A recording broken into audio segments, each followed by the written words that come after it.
Welcome to this week's supply chain update, brought to you by Phoenix International. CBP's CAPE Phase 1 is set to launch on April 20th and will process IEEPA refunds through the ACE portal for unliquidated entries and those within the 90-day window.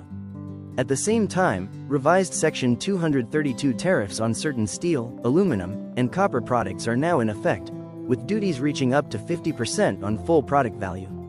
There is also continued uncertainty around refund timing, filing requirements, and a possible new 50% tariff action tied to China, though no implementation date has been confirmed.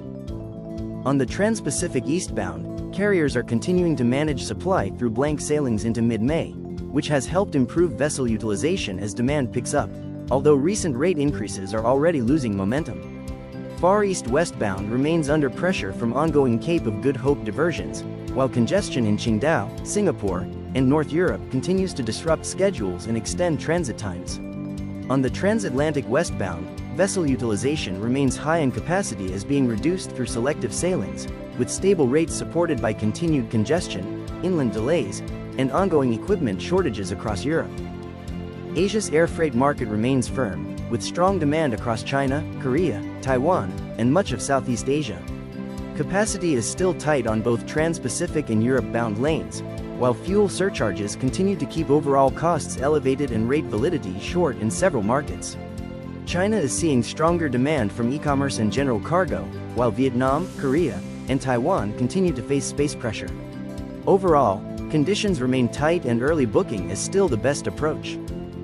U.S. trucking costs moved higher in the first quarter of 2026, with fuel prices playing a major role in pushing rates up across truckload, contract, and LTL markets. While freight demand remains relatively soft overall, the earlier rate downturn appears to be easing as cost pressure builds across the domestic transportation market. U.S. apparel and footwear imports continued to decline in early 2026 as retailers remain cautious amid rising costs and uneven consumer demand. The sector is still working through inventory adjustments, and current conditions suggest import volumes may stay measured in the near term. And that concludes our update on the global supply chain.